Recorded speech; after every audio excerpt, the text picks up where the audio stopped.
CM Revanth రెడ్డిపై fire అయ్యారు BRS working president KTR. Kaleshwaram మేడిగడ్డపై కాంగ్రెస్ సర్కార్ లేనిపోని నిందలు వేసిందని అన్నారు. ఇప్పుడు వరదలాగా నీరు వస్తున్నా తట్టుకొని నిలబడడమే మేడిగడ్డ కాళేశ్వరం ప్రాజెక్టు గొప్పతనమని చెప్పారు. ఈ మేరకు గవర్నర్ సిపి రాధాకృష్ణన్కు రాజ్యాంగం మీద జరుగుతున్న దాడిని వివరించామన్నారు. విద్యార్థులు, నిరుద్యోగులకు కాంగ్రెస్ హామీలిచ్చి మోసం చేసిందని మండిపడ్డారు. తెలంగాణ గవర్నర్ గౌరవ పెద్దలు శ్రీ రాధాకృష్ణన్ గారిని ఈరోజు తెలంగాణ రాష్ట్రంలో జరుగుతున్న వివిధ అంశాల మీద వారి దృష్టికి తేవడానికి, రాజ్యాంగం మీద జరుగుతున్న దాడిని ఈ రాష్ట్రంలో వివరించి చెప్పడానికి మా పార్టీ అధ్యక్షులు పెద్దలు కేసీఆర్ గారి ఆదేశం మేరకు మా పార్టీ యొక్క శాసనసభ్యులు, శాసన మండలి సభ్యుల బృందం, సీనియర్ నాయకుల బృందం ఈరోజు గవర్నర్ గారిని కలవడం జరిగింది. రాష్ట్రంలోని నిరుద్యోగ యువత, రాష్ట్రంలోని విద్యార్థులకు కాంగ్రెస్ పార్టీ ప్రస్తుత ముఖ్యమంత్రి రేవంత్ రెడ్డి గారు కానీ, అదేవిధంగా ఈరోజు పార్లమెంట్లో ప్రతిపక్ష నాయకుడు రాహుల్ గాంధీ గారు కానీ ఆనాడు ప్రతిపక్షంలో ఉన్నప్పుడు ఏమేం హామీలు ఇచ్చినారు, ఏ రకంగా వాటిని వాళ్ళ తుంగలో దొక్కుతూ అప్రజాస్వామికంగా విద్యార్థుల మీద దాడులు, నిర్బంధాలు, కేసులు, న్యాయం అడిగిన విద్యార్థుల మీద లాఠీలు విరగొడుతూ ఒక భయానకమైన వాతావరణం. తెలంగాణ ఉద్యమ సమయంలో ఎట్లా అయితే యూనివర్సిటీలలో, కాలేజీ క్యాంపస్లలో, హైదరాబాద్లో ఒక భయానకమైన వాతావరణం ఆనాడు విద్యార్థుల మీద దాడుల్లో చూసినామో, అదే రకమైన వాతావరణం మళ్ళీ తిరిగి ఈరోజు పునరావృతం అవుతుందని చెప్పి గవర్నర్ గారి దృష్టికి తీసుకొని రావడం జరిగింది.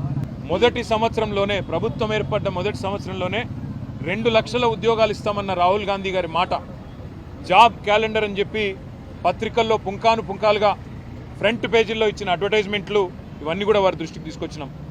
గ్రూప్ 1, గ్రూప్ 2, గ్రూప్ 3 ఈ 3 నోటిఫికేషన్లు కూడా గతంలో కేసీఆర్ గారు ముఖ్యమంత్రిగా ఉన్ననాడు ఇచ్చిన వాటిని తిరిగి రద్దు చేసి కొత్త వాటిని ఇస్తాం, పోస్టుల సంఖ్య పెంచుతామని చెప్పి కాంగ్రెస్ పార్టీ ఇచ్చిన మాటను గుర్తు చేసినాం. దాంతోపాటు జాబ్ క్యాలెండర్ ఇంతవరకు నిలబెట్టుకోలేదు, ఒక్క నోటిఫికేషన్ కూడా ఇవ్వలేదు అనే మాట కూడా గవర్నర్ గారి దృష్టికి తీసుకొచ్చినాం. దాంతోపాటు మెగా డిఎస్సి అన్నారు, అది కూడా చేయలేదు. నిరుద్యోగులకు నిరుద్యోగ భృతి ఇస్తాం, 4000 ఉద్యోగం దొరికే వరకు అన్నారు, అది కూడా చేయలేదనే మాట కూడా గవర్నర్ గారి దృష్టికి తీసుకొచ్చినాం.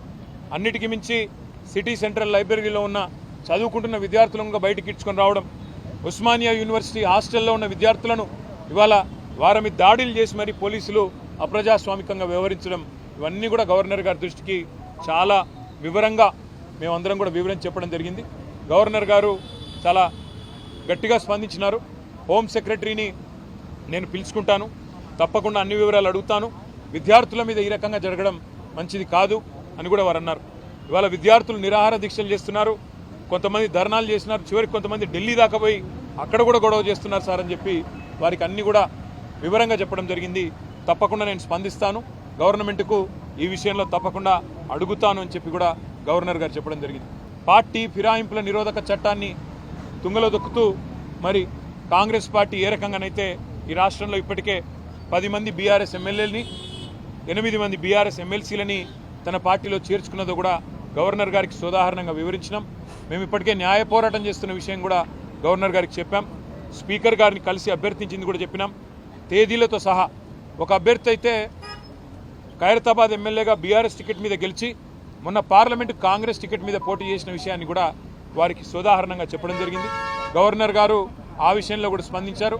తప్పకుండా నేను గవర్నమెంట్కు, ముఖ్యంగా ఇక్కడ ప్రస్తుతం ఉన్న అధికారులకి, స్పీకర్ గారికి కూడా నేను విషయం తెలుసుకొని నా పరిధిలో ఉన్నంత వరకు న్యాయం చేసే ప్రయత్నం చేస్తానని చెప్పి వారు చెప్పడం జరిగింది. తప్పకుండా గవర్నర్ గారు మరి ఈ 2 విషయాల్లో, ముఖ్యంగా నిరుద్యోగ యువత విషయంలో తను స్పందించిన తీరును మేము అభినందిస్తూ ఉన్నాం, స్వాగతిస్తూ ఉన్నాం. తప్పకుండా వెంటనే హోమ్ సెక్రటరీని కూడా పిలుస్తానని కూడా చెప్పారు. చివరిగా ప్రోటోకాల్ విషయంలో కూడా జరుగుతున్న ఉల్లంఘనలు, మా ఎమ్మెల్యేలకు, ఎమ్మెల్సీలకు జరుగుతున్న అగౌరవం, అధికారులు వ్యవహరిస్తున్న తీరు, ప్రభుత్వ నిర్వాహకాన్ని కూడా చాలా వివరంగా గవర్నర్ గారికి చెప్పినాము. గవర్నర్ గారు ఈ విషయంలో నేను ఒక లేఖ రాస్తాను ప్రభుత్వానికి, తప్పకుండా ఎవరి మర్యాద అయినా కాపాడవలసిన బాధ్యత డెమోక్రాటిక్గా, ఎవరు గెలిచినా ప్రజాప్రతినిధి, వారి గౌరవానికి భంగం వాటిల్లితే మంచిది కాదు, నేను ఒక ఉత్తరం కూడా రాస్తాను రాష్ట్ర ప్రభుత్వానికి అని చెప్పారు. దానికి కూడా వారికి అభినందనలు తెలియజేస్తూ భవిష్యత్తులో ఇలాంటి ఏ సమస్య వచ్చినా తప్పకుండా మీరు నా దగ్గరికి రండి, నాకు అన్ని విషయాలు కూడా మీరు చెప్పండి అని చెప్పి కూడా గవర్నర్ గారు చెప్పారు. కేవలం గవర్నర్ గారితోనే ఆగకుండా భారతదేశంలో ఉండే రాజ్యాంగబద్ధమైన పదవుల్లో ఉండే పెద్దలందరూ ఎవరెవరైతే ఉన్నారో వారిని అందరినీ కూడా కలుస్తాం. కాంగ్రెస్ పార్టీ చేస్తున్న నిర్వాకం, ఒకవైపు రాజ్యాంగం పట్టుకొని రాజ్యాంగాన్ని రక్షిస్తున్నట్టు పోజులు కొడుతూ మరొక వైపు రాజ్యాంగాన్ని తుంగలో దొక్కుతున్న వైనం ఏదైతుందో ఇవన్నీ కూడా అటు అవసరమైతే రాష్ట్రపతి దాకా కూడా పోతాము, వారికి కూడా వివరించి చెప్తాం.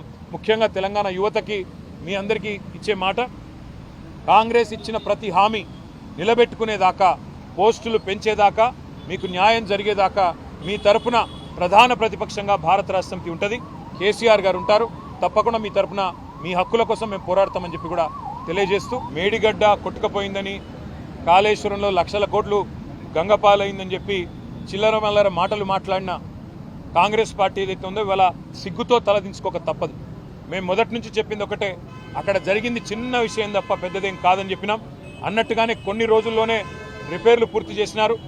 ఈరోజు ఒక వరదలాగా నీళ్ళు వస్తూ ఉంటే కూడా ప్రాణహితలో గోదావరిలో తట్టుకొని ఇవాళ మేడిగడ్డ నిలబడ్డమే కాళేశ్వరం ప్రాజెక్టు యొక్క గొప్పతనానికి సాక్ష్యం అని చెప్పక తప్పదు. ఇప్పుడు రేవంత్ రెడ్డి గారు మొన్న ఒక మాట అన్నారు, నెలకు 100 కోట్లు లాభం వస్తుంది కోచింగ్ సెంటర్లకు ఉద్యోగాలు వాయిదా వేస్తే అన్నారు. మరి ఇప్పుడు 4 నెలలు వాయిదా వేశారు. మరి 400 కోట్లు ఆయన చెప్పిన ప్రకారం 400 కోట్లు మరి లాభం వచ్చింది అనుకుందాం.